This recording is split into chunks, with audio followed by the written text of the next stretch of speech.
Thank you for joining me. Today I am going to do an unboxing of our KiwiCrate subscriptions. So we use the KiwiCrate for our homeschooling. Our charter school does help pay for the KiwiCrates. Generally, this particular year I paid for one full year of subscriptions to Atlas Crate, Eureka Crate, and Yummy Crate. And then with the Atlas Crate, we also got the add-on for the extra book.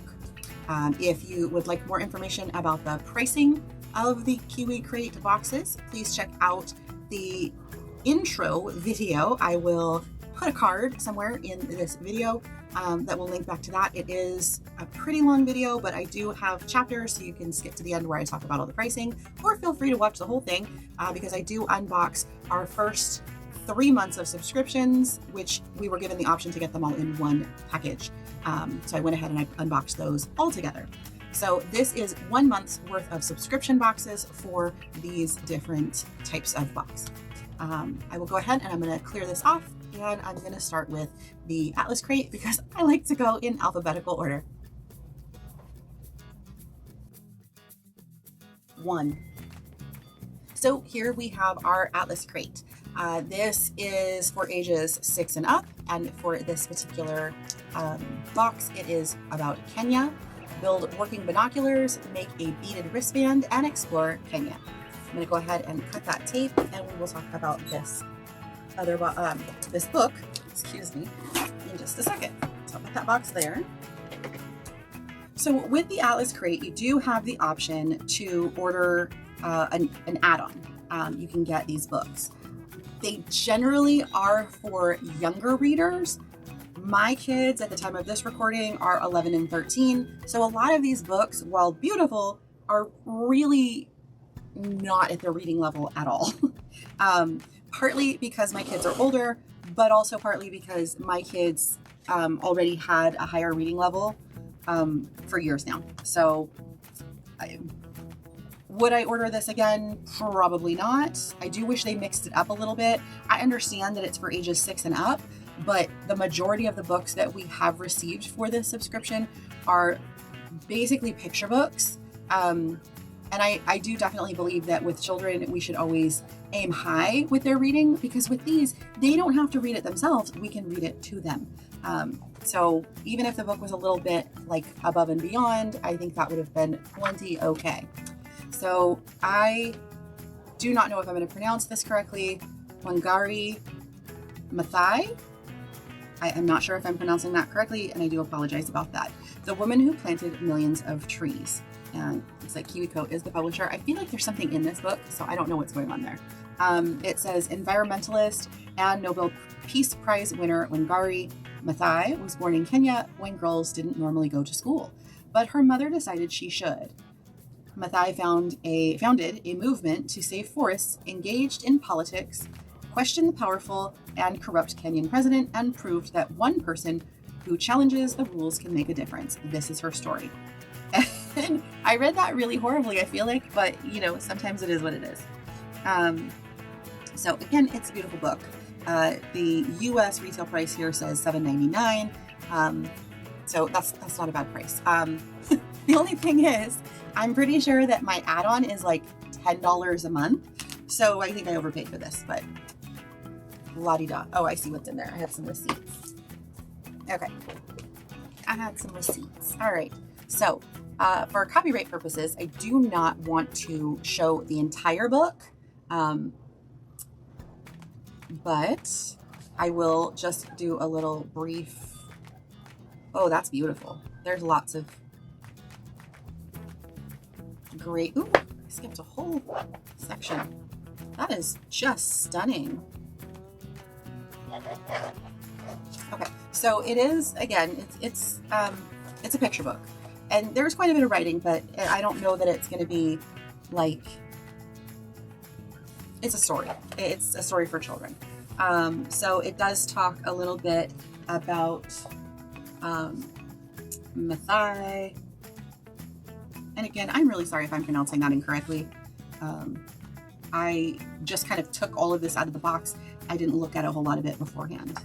But it does give kind of a history of events, of all of their accomplishments. And then it talks about Kenya today, the forest. There she is with Nelson Mandela. That one I know I'm pronouncing correctly. And there you have it. So yeah, that's a beautiful book. I would encourage you to go ahead and just purchase it. I mean, maybe not for more than what the retail value is, but you know, I think that's a great book to add to any library for children or homeschool families. I really encourage that. Just going to move that to the side for a minute so that we can look at this box here. So again, this is the Atlas Crate for Kenya. I'm going to make sure I'm in frame. I feel like sometimes I'm not in frame, so I'm going to move that right there. So first thing we have is our little pamphlet, kind of like I want to say a postcard, but it's really not a postcard. So it says Jumbo. I believe I'm saying that right. I think I got the pronunciation from Mean Girls. This says, that's one way to say hi in Swahili. Okay, so then we have our little projects here. So first we have make your own binoculars. I'm gonna set that to the side for a minute. Build essential safari gear that really works. And it says focus on fierce wildlife from a safe distance. Amen. Okay. So whether you live in Africa or are just visiting, if you head into the wilderness, you'll want to bring a great pair of binoculars along with you. It's the best way to get a good look at the wildlife without disturbing them and without risking your own safety. So it does have trouble getting focused tips for once these are built. But here it has like the materials and the how to put it all together. And then it has the rest of the instructions. And then it looks like you get some little paper animals that you can view through your handmade binoculars. And then on the back here, they've got a little did you know information here. All right, so I love the colors for this, that bright orange. I think that's great. So in this little bag here, we have, these are like foam. And they are stickers. Well, they're sticky on the backs because they have this kind of white paper. So these here are black circles, and then these are brown and orange. And then we've got some yarn here, which I think is for the strap. And at the bottom, I wasn't going to open this, but I think I will, because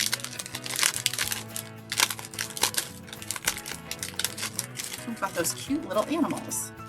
So you can see that's a pretty thick little piece of like foam sticker there. And it just all sticks together, so it doesn't look like you need glue.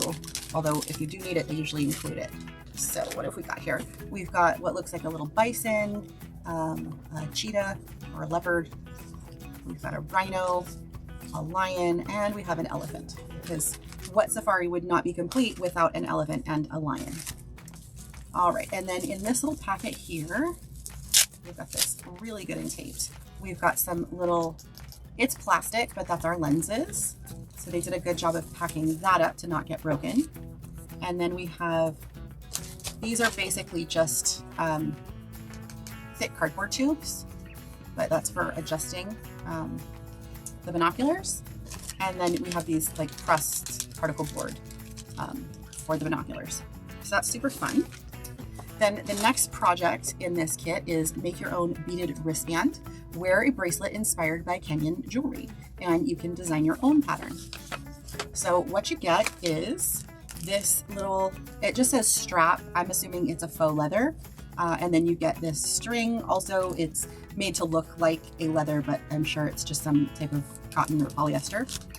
And then you get a bag of beads. And these are super cute. They look like they should be squishy, but they have kind of a matte texture to them. But those are beautiful colors. Oh, and it says here, each bead color can have a special meaning. So here are some Maasai inspired ideas for the beads in this crate, or come up with meanings of your own. So the let's see, it looks red in the picture, but there is no red here. It's kind of an orange. Stands for strength and bravery. The yellow is hospitality and kindness. The green is health and energy. That blue is wealth and good luck. And purple is grit and determination. That's amazing. Beads play an important role in the culture of Kenya's native I really should have looked this up. I wish they had pronunciation. I really feel like that would have been helpful. Is it may say people? If you have pronunciation tips, go ahead and drop them in the comment section. Because a lot of times when I'm doing these unboxings, I'm literally just opening the box right now, and I don't necessarily look up things beforehand. It says, by putting on certain jewelry, the wearer communicates a lot about who they are, what they do, and even their age. Well, I don't want anybody to know my age, so just kidding, I don't really care. So it does tell how to start the bracelet, how to add the beads, and then it gives you some different ideas for patterns. I think this is really creative and fun. And then on the back of this little booklet here, it talks about they made beads out of seeds and dried grasses. Most beads today are made of plastic or glass, and men and women born in the same decade wear matching beaded necklaces. Every 10 years, there's a new necklace style for the next generation. So I guess that's like how, I'm a Gen X. I would have to wear a necklace that symbolized that I was Gen X.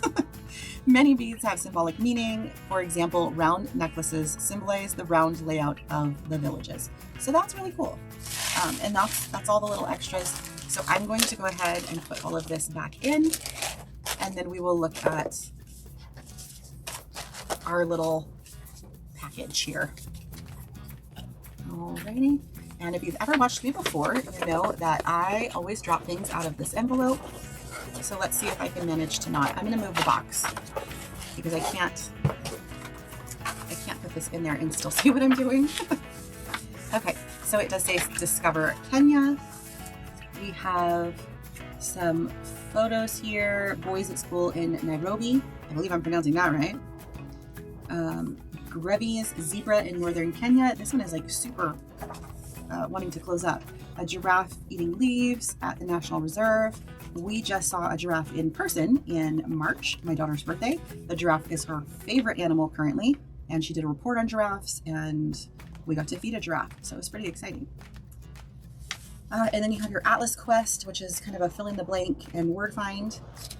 We have our little sticker for Kenya, and then it talks about things to do in this crate. Explore Kenya with Anya and Milo. Crafts a beaded wristband.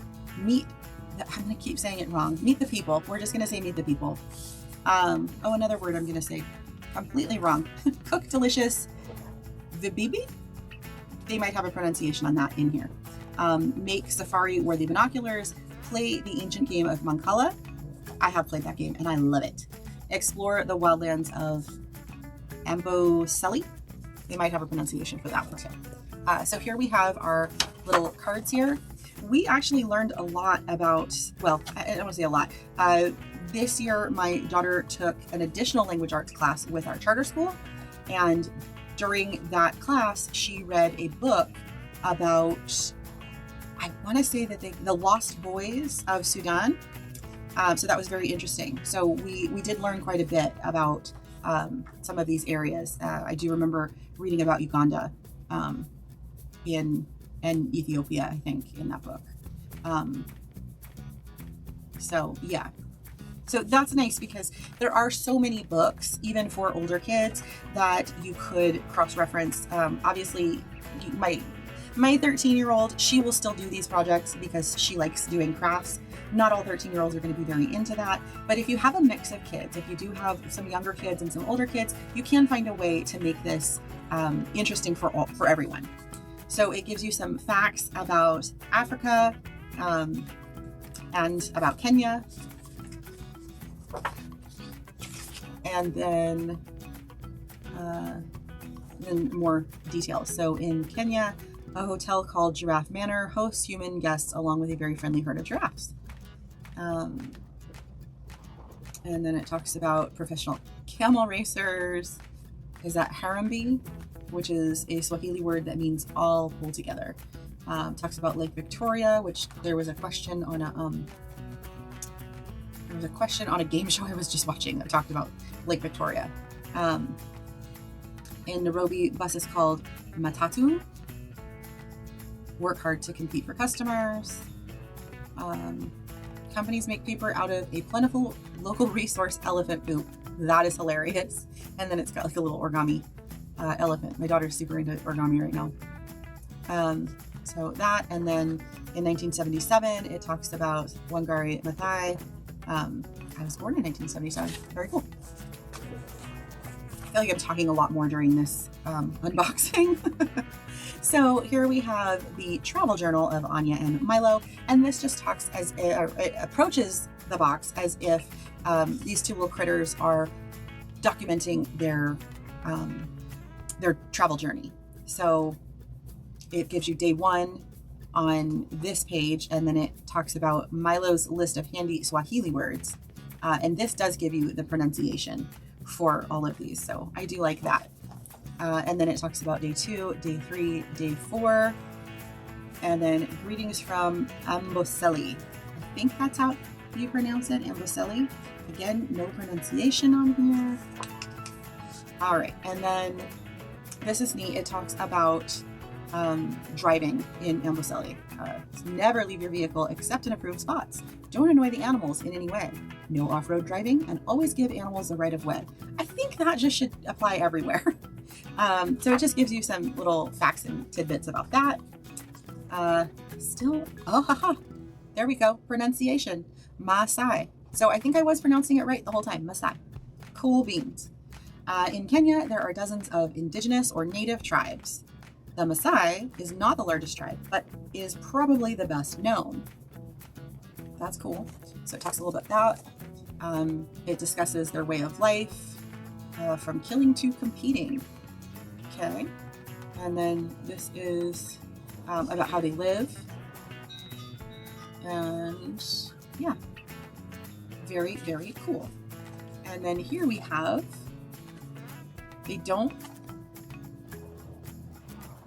let's see. In Kenya, this game is sometimes called Mkao. Mbao. I think it's Mbao. It says it rhymes with Mkao. So Mbao. A Swahili word that means moored. Cool. I forget where I learned to play this, but when I was a young teenager, I think, someone introduced me to this, and I just honestly love it. I think it's great. So it says that you can make your own out of an egg carton for a dozen eggs, 48 seeds, small playing pieces like beads or dried beans, scissors and glue, and then it tells you how to play. So that's amazing. And then we have, doesn't give me pronunciation, bummer. I'm gonna guess that it's the bibi, mean little ladies. They look like little pancakes. Hundreds of years ago, people from other countries arrived to trade along Kenya's Indian Ocean coast. In cities like Mombasa, Arab and Indian influences, I don't know why I couldn't say Arab for a minute, blend with African traditions like the spice blends into these yummy coconut rice pancakes. That sounds delicious. So let's see, you need active dry yeast, water, sugar, rice flour, cardamom, coconut milk, and vegetable oil. I don't know if I can make this. Sometimes my youngest daughter has reactions to coconut anything, but I would guess there would be some sort of a substitute for that. It wouldn't be accurate, but it might be just as delicious. But yeah, that looks really yummy. So that is our Kiwi Crate. I always try to put this together wrong for the Atlas Crate. I'm going to just put this little string back in there and close it up. And again, this is the Atlas Crate for ages 6 and up. If you would like to just try one of these boxes, I do know that they sell some Atlas Crates individually. I don't think you can pick any country you want, but I know that you can order some of them separately. I want to say that we purchased Australia and Italy, I think, the year before we started doing this subscription box. I don't have all my boxes with me, or I could check, but I believe those were the ones that we did get. So yeah, fun box, and we will move on to the next one.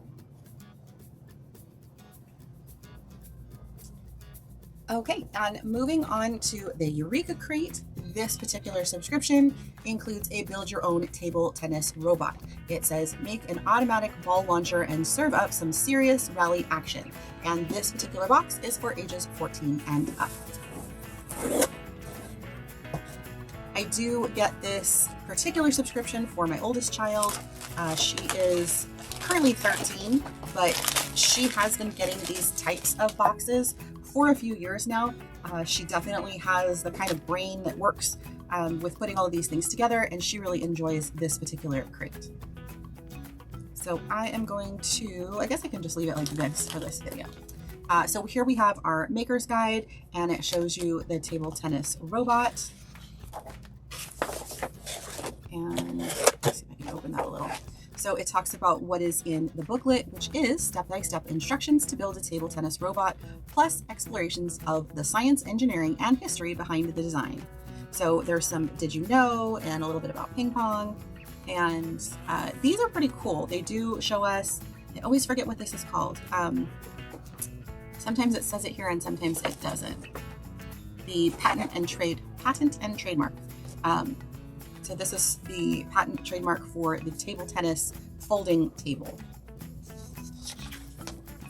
All right, and then we do get a little picture here of everything that is included. That's pretty cool. They actually included some rackets. And what we have in this book here, the history of table tennis technology, building, assembling the motor, look inside geared motors, build, add the launcher, build the ball feed, wire it up, add the net, use the table tennis robot, how to play table tennis, and troubleshooting. And I do love that troubleshooting section because I really think it's important to teach anyone, adult, child, whatever, how to troubleshoot things. I think that is a lost art. Then we have behind the scenes, table tennis robot, the science, spin, and the Magnus effect. 5 things, the science of sports, and design challenge, table tennis net. So here we have the history of the design, and it starts in the 1880s and goes all the way up to present time.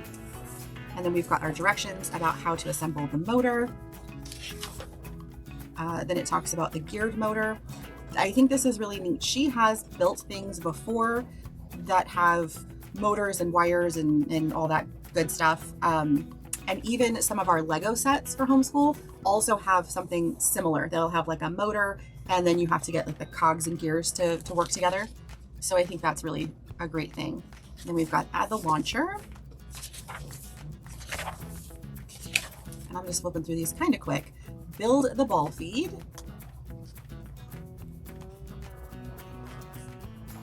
And while I'm recording this, and we've got wire it up, we are currently at my grandmother's house in Arizona, and she does have a dog. So we'll see how this does. And the dog is pretty old, so I don't know if he's going to try to chase the balls, but maybe that could be fun. And then we've got how to add the net, and then how to use. Very cool. So it says here the black flat side is good for putting spin on the ball, and the red pip side helps reduce spin. Very cool. I did not know any of that. And then multicolored balls. And then you can also, it's got how to play table tennis, a 9-foot table that's 5 feet wide and 2.5 feet off the ground. Stretch a 6-inch tall net across the middle of the table. I'm assuming you'd have to get your own net for that. I don't think that they include a net to go across your table. And then they have this little troubleshooting guide, the behind the design. I like this, the by the numbers, because it does tell you different things like the amount of prototypes, the launcher speed, how many tests were launched, and how many broken motors. That's fun. I am great at breaking motors. And then it talks about spin and the Magnus effect. If you send a ball spinning, you might see it curve through the air. A scientist would call that the Magnus effect. I wonder how that relates to bowling, because growing up, we bowled. I think that's the right way to say it. And obviously you can put a spin on a bowling ball. And then 5 things you didn't know about the science of sports. So this talks about table tennis, football, badminton. I used to like playing badminton when I was a kid. Because I feel like you didn't have to run quite as fast to catch the shuttlecock as if you were, playing tennis or something like that. Elastic Fantastic. What is this for? Is that for pool? Two objects collide. Yeah, I have billiards. Cool, whatever. And reaction time. I was not good at sports. I did not have good reaction time. And then we've got the design challenge is the table tennis net. Oh, that's cool. So they show you like different things you can do to create your own net instead of going and purchasing one. So they've got bandanas. This one, they've got a couple of soda bottles with a string across. Here's some books. And then he says, set up a row of cups across your table. Extra points if the ball lands in one. That's a fun drinking game. All right. So what's included? You have these table tennis balls. They feel just like ping pong balls to me.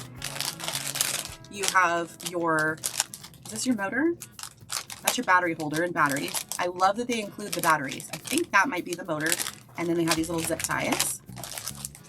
They give you the tools. So a tiny little Phillips head screwdriver, some screws, some washers, a spring, some large bolts it looks like. And then these are like foam stickers. I'm not really sure what that's for, but I'm assuming it has something to do with the table tennis. And then you've got your like pressed particle board pieces. I think somebody said they were wood. I don't know that they're wood. Like these? Well, no, there's a lot of glue in these. I don't normally open a whole lot, but I'm going to open these in just a minute. So then we have our net. I'm not going to open that all the way because you get what it is. And lift this up. And then we've got the rest of our pieces here. And it does have some battery use instructions. So there's that. I do want to open this. Trying to see if I can do it quietly, but those bags are something else. So, okay. All right. I'm picking up what they're putting down. These aren't like the most well-made of paddles. You've got, again, like the pressed particle board. It's got this kind of weird red tape right here that is sort of pulling off a little. And then you've got this, the black side is kind of a matte rubbery texture. And then this side reminds me a little bit of like basketball, where it's got these little raised circles. So that's neat. And I do like the fact that it does explain more in that little booklet about how these two sides of the paddle make a difference in how the ball is affected when you hit it. I'm going to throw that away. Nobody needs that loud bag. And I'm just going to pack all this stuff right back up in here. My daughter is waiting for me to finish recording this because she is going to make this right now.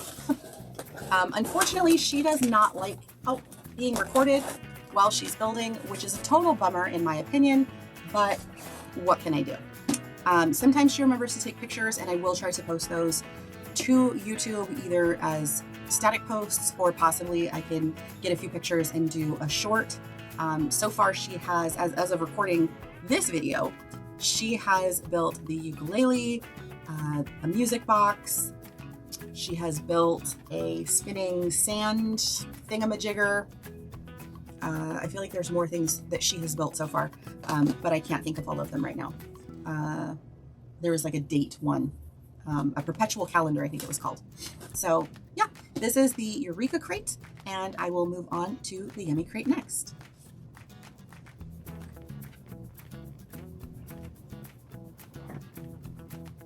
Okay, and our final box from this month's subscription is Disguised and Delicious. This is for ages 6 and up. It is the Yummy Crate, and it says here, meatloaf cake and more tempting tricks. Interesting.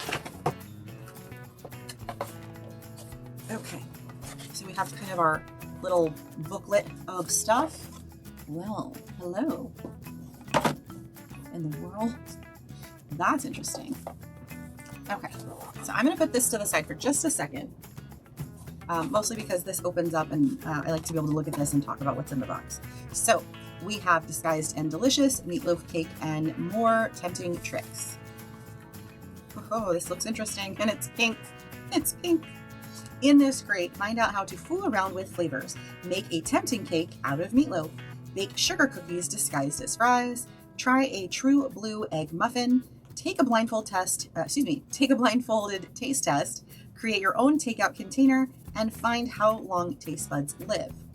And then we have our little sticker here that says, go ahead, cake my day. And this is where we find the recipes. I wonder why that's all bent up. Okay, so I always like to open this side first or go through it. The very first little piece of paper we have here, it's so cute that looks like a cake. This is for the grown-up sous chef. So this information is for the parent or guardian. It will go over what you're going to be making in the box and all that good stuff. And then here we have our ingredients lists. So we've got meatloaf cake, cookie fries, and raspberry ketchup. Interesting. Egg muffins. I wonder if these are going to be like egg bites, which on my channel I do have two. At the time of this recording, I have two different videos about egg bites that I've made, but the ingredients sound fairly similar to that. And then we have activity materials, a food that comes in 5 different flavors. Interesting. Optional add-ons, and then they give you a suggested ingredient substitution list. All right, so it says here, make a fold-up fry cup. Okay. Fold and decorate your own takeout container. So this little packet here. So we have some shaped stickers on this side, and then I'm not going to open this. It looks like wax. I am going to open this. It looks like wax paper. It does say fold a paper square in half. So I'm going to guess that this is paper. Yep, wax paper. Kind of thin, but wax paper nonetheless. All right, so I'm gonna put that to this side now. So it just tells you kind of how to fold the wax paper to make it into a little fry cup, and then you can decorate your stickers and put your little French fries, or in this case, I think the cookie fries, in your little fry cups. And then they do give you 3 pens to color on your stickers. Do you want fries with that? Talks about making it a prank. And it's got some tasty tidbits here. The world record for eating French fries belongs to Bob Shout, who ate 7.9 pounds of fries in 10 minutes. Holy moly. To hold that many fries, you'd need about 45 fold-up fry cups. That's a lot of French fries. And then for this one, it is little nose pinchers. Take a sensory taste test. Try out this flavor experiment. I have a funny story about nose clips. Not nose clips specifically, but taste isn't just about your tongue. So what you get here is a little nose clip, and I don't think I could put that on my nose. That's pretty tight. I don't even know if my kids are going to want to put that on, to be honest. When I was a kid, my grandmother, the grandmother that I am staying with right now, I told her once that something didn't taste good.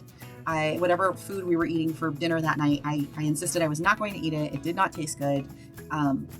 Whatever. I was kind of snotty.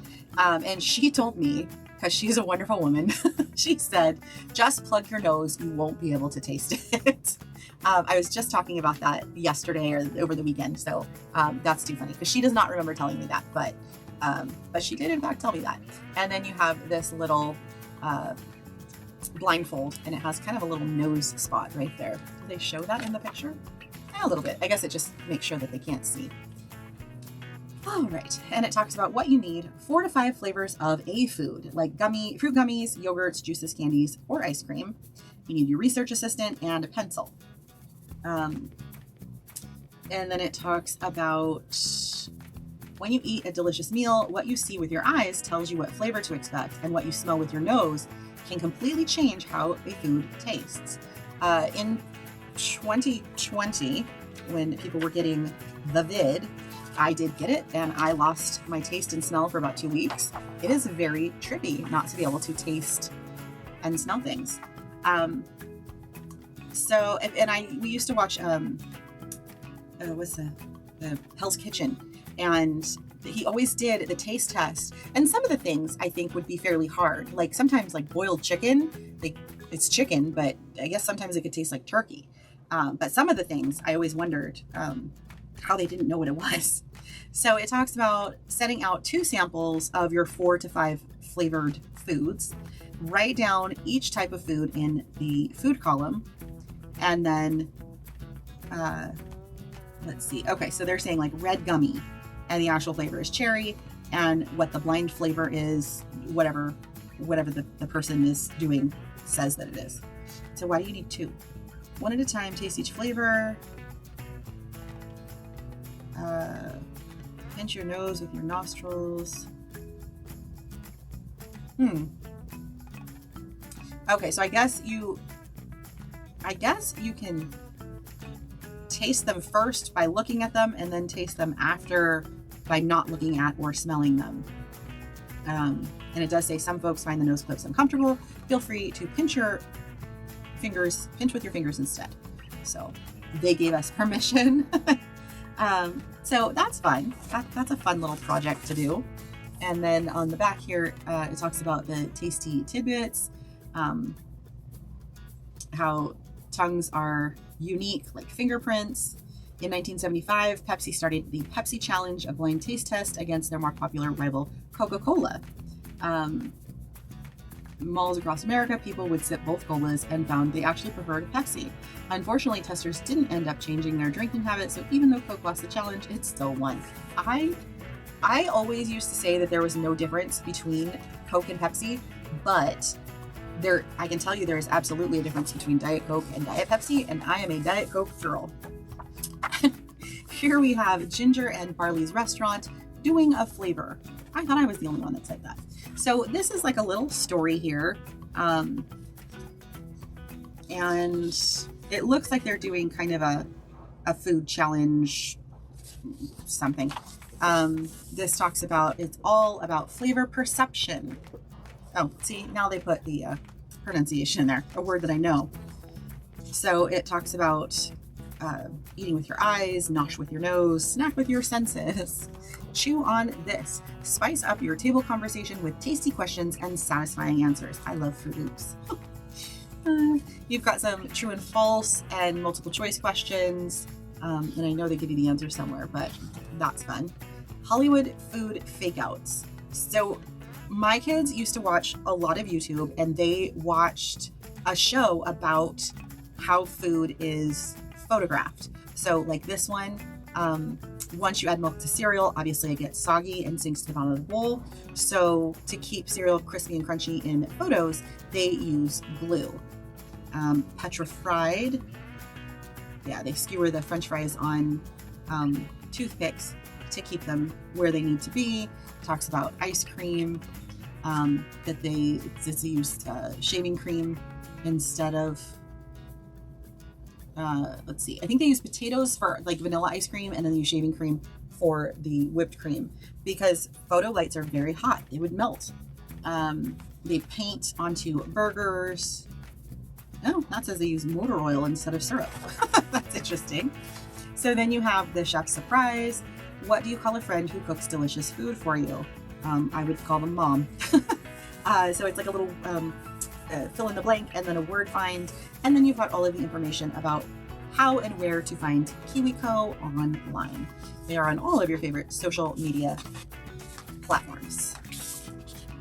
Okay. And last but not least, I'm sad that that's all wrinkled. We have our recipe cards here. So meatloaf cake. My kids are not fans of meatloaf. They just aren't. It's a fabulous frosted fake. To make this sneaky cake, start by baking a meatloaf in a round pan, then mash some potatoes and add bright red beet juice to get perfectly pink frosting. Decorate your creation with sweet looking garnishes, and you've a tasty but tricky meatloaf surprise. I bet that's cheese. So it says this is a medium difficulty level. You need to have oven, stovetop, and knife skills. Prep time is 30 minutes, cook time is 50 minutes. Yep, that's a meatloaf, all right. So it talks about gathering your tools, and they give you this handy dandy potato masher. This is pretty substantial, to be perfectly honest. I feel like that's going to come off if I shake it, or if I move it around. Yes, I am a large child that I try to break things as soon as I get them, but this is a pretty good potato masher in my potato mashing opinion. Yeah. So it talks about the tools you'll need. It talks about the ingredients. I have my own recipe for meatloaf, and it is very off the cuff. I don't actually use egg in my meatloaf. Sometimes I don't use breadcrumbs either. I use all kinds of different things, but it's a basic recipe for meatloaf. The only thing that I would be worried about is this cooking it in this round cake pan, because if you've ever cooked a meatloaf, you know darn good and well that meatloaf has a lot of grease. And that likes to stick at the bottom of the pan. And then it talks about, boiling your potatoes and then mashing them to make your cute little pink frosting. All done. Tidy up the kitchen. That's a good lesson to teach them. And here we go. This is where it talks about all the decorations. So you've got your pink potatoes. It says drizzle designs with ketchup. So the little red lines there are ketchup. Scatter bacon bits, crushed crackers, or chives, any way you like. Sprinkle some shredded cheese. So that is the shredded cheese there. And that is put a cherry on top, a cherry tomato, that is. Create your own piping bags. Put your potato frosting in a sealable sandwich bag, then cut off a bottom tip. So a trick with putting anything into a zip top bag, I learned this a long time ago, whether it's frosting or potatoes or whatever else you're gonna put in there, put it inside of a cup. If you have just a tall cylindrical cup, put your plastic bag in the cup, roll the top of the bag over the edges of the cup. It gives you nice support to put whatever you want into the bag. And then you just close the top and it's less mess. These are cookie fries. Now those look like real fries to me, so I'm very interested in this. This level of difficulty says hard. Skills is oven, dough, and stovetop. Makes about 36 cookie fries. That doesn't seem like a lot. Wait time is 60 minutes, prep time is 35, and cook time is 20. And then you get a very delicious ketchup to make your cookies even more satisfying. Their puns are killing me. Okay, so you've got your tools here. You've got your ingredients. Looking over this is just a basic sugar cookie recipe. And then your ketchup, sugar, cornstarch, raspberries, and water. So it's, not quite a jelly. It's just like a little bit of a puree, if you will. So you've got your how to make the cookie dough, how to shape it and bake it, and then making your raspberry ketchup. So that's fun. And then it says customize this, add your cookie fry disguise with these condiments. So you've got your little cup of cookie fries, and you can also make fake mayonnaise with vanilla pudding. There's your raspberry dip, and then that looks like chocolate. A chocolate barbecue sauce. So it talks about milk and chocolate chips. Yeah, that's pretty basic. Okay. And the last recipe here is green. Egg muffins. I really believe these are egg bites. Does a red tomato seem tastier than a green one?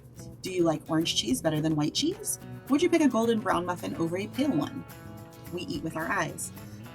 So this makes 6 servings. That's a lot of egg for 6 servings. 20 minutes to prep, 20 minutes to cook. This is an easy recipe, and you need an oven and you need someone to handle that knife.